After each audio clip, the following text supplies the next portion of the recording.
El comercio internacional históricamente ha sido una de las formas más comunes de integración y desarrollo común entre naciones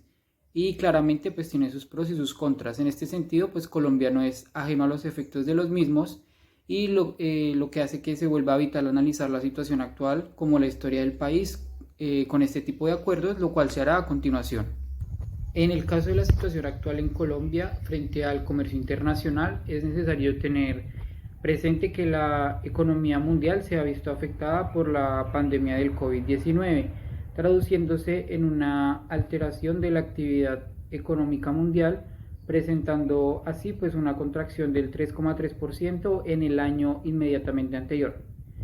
Claramente pues estas afectaciones también tuvieron sus efectos sobre el comercio mundial, haciendo por ejemplo que el comercio de mercancías disminuyera en un 7,4% y el de servicios en un 20%. Pasando al caso específico de Colombia, se evidencia que la tasa de crecimiento del PIB disminuyó en un 6,8% y la tasa de desempleo aumentó en un 15,6% y las exportaciones netas como porcentaje del PIB también se vieron reducidas en un 6,6%. Respecto al total de las exportaciones colombianas, pues estas también se vieron disminuidas a 31.000 millones de dólares, haciendo que el crecimiento se redujera en un 2,6% en valor y en un 2,3% en volumen. Y en este sentido encontramos que el petróleo, productos derivados del petróleo y productos conexos, así como la hulla, el coque, las briquetas, el oro no monetario, los productos químicos, los artículos de manufactura, las flores y el follaje cortado, la maquinaria y equipo de transporte, las bananas y el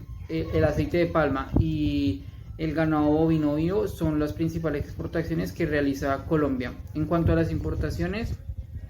totales, pues también se vieron disminuidas a 42.000 millones de dólares en el año 2020, bajando un 18,1% respectivamente al año anterior, demostrando que pues la dinámica exportadora está estrechamente ligada con las importaciones, y esto se debe en gran parte a que alrededor del 76% de las importaciones colombianas pues corresponde a factores productivos como materias primas o bienes de capital que complementan la oferta interna del país. Específicamente están dentro de los productos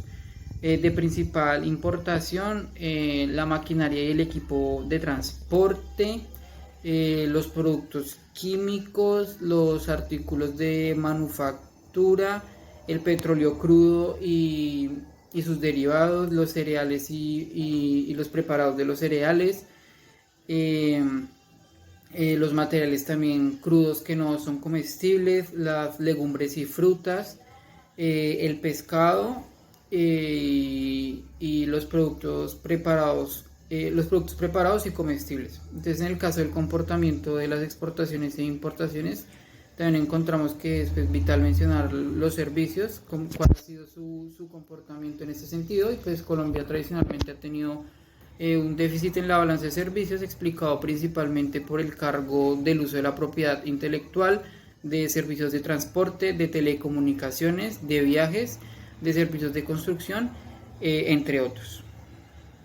Bueno, en cuanto a la dinámica del comercio internacional representado por la balanza comercial, en el caso colombiano se ha visto afectada por contracciones en la demanda mundial, por crisis financieras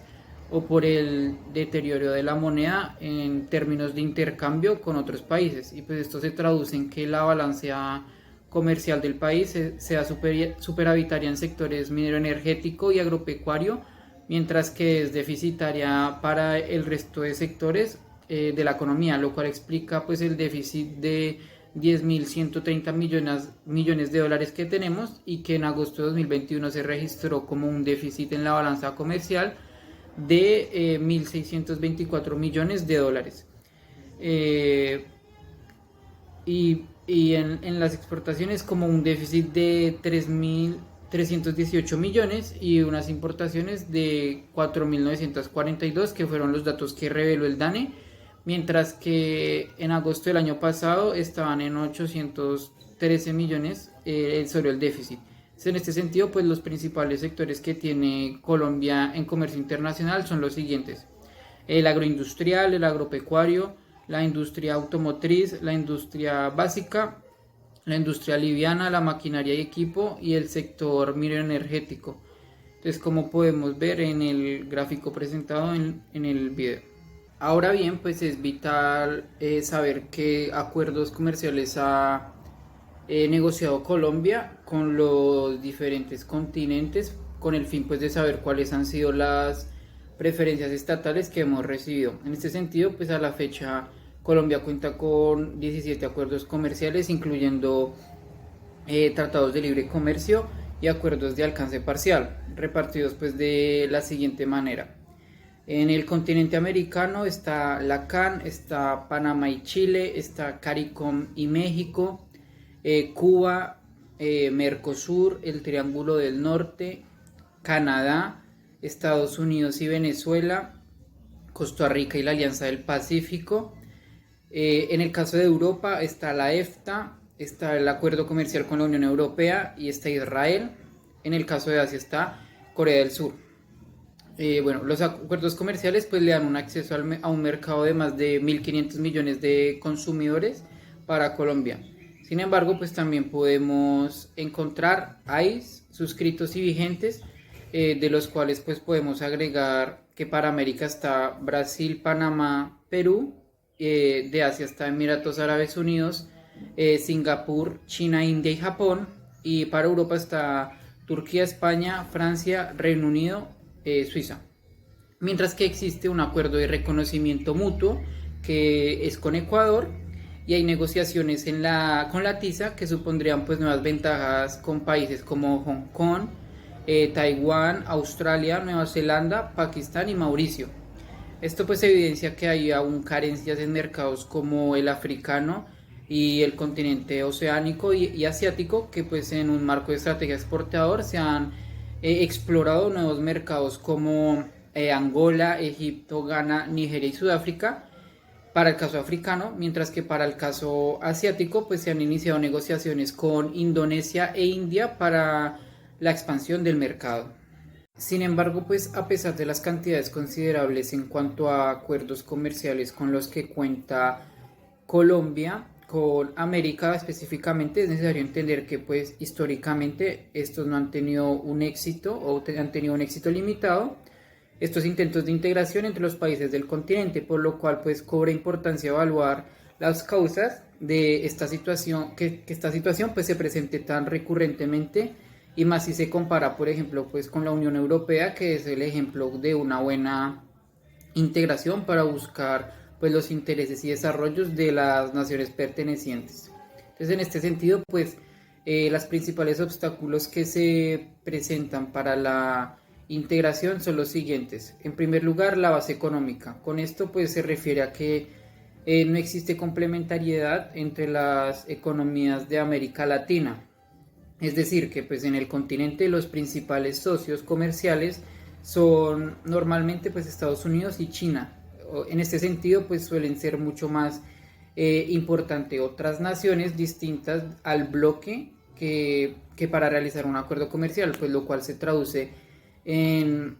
un poco de integración regional, que haya muy poca, donde es complicado pues encontrar un libre intercambio de bienes y servicios, de capitales y de trabajadores, y pues así pues es una traba para adoptar políticas económicas entre los estados.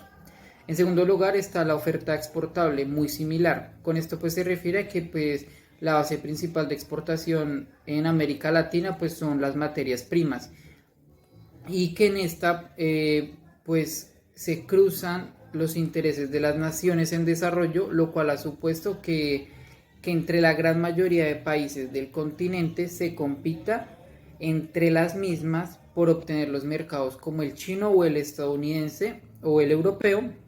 Es decir, que nos vemos los unos a los otros normalmente como rivales y no como un integrante que nos pueda ayudar o que nos pueda llevar a contribuir al desarrollo de nuestro país. El tercer factor muy importante que quiero destacar es la extensión del continente. Y es que si se compara en términos de extensión con Europa, se tendrían que juntar varias Europas para alcanzar la extensión de las Américas. Ahora bien, pues sumado a la gran extensión, está el hecho de que falta infraestructura como carreteras, puertos, aeropuertos adecuados que fomenten pues el comercio al interior del continente. En parte pues esto explicado por el manto de corrupción bajo el que se mueve muchos países de Latinoamérica, sin ir más lejos pues el caso de Odebrecht, que iba a financiar mejores conexiones en Sudamérica y terminó siendo pues uno de los desfalcos más grandes de la historia en nuestro continente. Finalmente, un factor clave de estos fracasos son los cambios ideológicos que sufren las naciones gracias al gobernante elegido como presidente. Y es que una constante en los países latinoamericanos es ir cambiando normalmente entre gobiernos que apuestan por un Estado completamente intervencionista, o el cambio es un Estado que apueste por la desregulación. Entonces, lo cual hace, por ejemplo, que en Colombia cada 4 años los avances de un anterior gobierno sean desechados por las convicciones ideológicas que trae pues el nuevo gobierno, lo cual supone pues un impedimento para la continuidad de políticas, y que pues existe una falta de estabilidad al interior del país y una falta de seguridad jurídica que le ofrece una nación a otra. En cuanto a los efectos del COVID-19 en el comercio internacional, pues cabe señalar que la economía mundial presentó una contracción del 3,3%, en la que las principales economías se vieron afectadas. Por ejemplo, pues Estados Unidos presentó una contracción del 3,5%, la Unión Europea del 6,6%, China desaceleró su tasa de crecimiento a un 2,3%. Y esto pues supuso que el valor del comercio mundial se registrara una caída del comercio de mercancías del 7,4% y de servicios en un 20%. Es decir, en el mundo pues se produjo una suspensión de exportaciones de insumos para industrias como la automotriz, la electrónica, la farmacéutica o la de suministros médicos, de China hacia América del Norte y Europa. Esto sumado pues a la dinámica negativa de las exportaciones e importaciones en todo el mundo, apareció el colapso del turismo como servicio de exportación, con una caída del 17,4% en el auge de la pandemia. Ahora bien, también se presentaron entradas en quiebra de varias empresas alrededor del mundo, con millones de pérdidas de trabajos o de solicitudes de apoyos financieros hacia entidades estatales. En este sentido, pues para Colombia, los principales retos son alcanzar avances en la facilitación del comercio y de la logística internacional, es decir, que exista pues una logística fluida para asegurar el suministro oportuno tanto de insumos como de alimentos. De igual forma, otro reto es mejorar pues la logística urbana que fomente pues el buen comercio electrónico para que exista esa continuidad operativa de actividades urbanas de distribución. Sin embargo, pues a su vez surgen otras oportunidades para el país, y que según estudios de ProColombia puede haber una nueva tendencia de concentración regional del comercio, lo cual pues podría abrir la posibilidad de aprovechar los acuerdos comerciales que ya se tienen, como la Alianza del Pacífico, la Comunidad Andina o Mercosur. Y pues esto se evidencia que pues, o sea, pues se da gracias a que varios países se han visto afectados por la falta de proveedores asiáticos, y en este sentido pues Colombia puede llegar a convertirse, al menos durante un periodo, en un proveedor cercano con beneficios arancelarios gracias a estos acuerdos comerciales que se tienen de bienes y de servicios que pues ofrecen confianza y calidad para abastecer la región. Por ejemplo, digamos, Colombia podría exportar más materiales de construcción a Perú, que en el mercado en 2019 compró 20 millones de productos colombianos, y entre enero y abril del 2020 ya lleva 3,7 millones según cifras del DANE. De igual forma, pues a México se abrirían nuevas posibilidades de enviar cosméticos, que en 2019 las exportaciones colombianas de estos productos al territorio mexicano sumaron más de 83 millones de dólares, y en los primeros 4 meses del 2020 llegaron a los 24,8 millones. Finalmente, pues hacia Chile también podría verse un mayor dinamismo con la venta del calzado, que Colombia exportó 1,4 millones en 2019, y lo que va de corrido del presente año, del año 2020, ya exportó 395 mil 629 millones de dólares. Ahora bien, otra oportunidad es la importación de exportadores, que esto será el de atraer empresas extranjeras que buscan un nuevo destino para establecer sus operaciones y exportar a otros países. Este escenario pues demostró que la producción del mundo está muy concentrada y que la búsqueda de la eficiencia ya no es la principal motivación para la inversión, sino que también la capacidad de garantizar un suministro constante. En este sentido, pues es una estrategia común de diversificación de riesgos de producción y de abastecimiento, de la que Colombia pues puede llegar a verse favorecida por todas las ventajas y garantías que ofrece como destino de inversión. De hecho, digamos, según la Organización Mundial del Comercio, el 87% de las empresas pertenecientes a esta organización quiere diversificar sus cadenas de suministro y depender menos de lugares remotos y regionalizarse. Colombia, pues en este sentido, es una gran opción para las empresas que necesitan abastecer el continente americano debido a su ubicación geográfica central, a su favorable régimen de zonas francas y a su red de acuerdos comerciales que le dan acceso preferencial a alrededor de 1.500 millones de consumidores en más de 60 países alrededor del mundo. Gracias por su atención.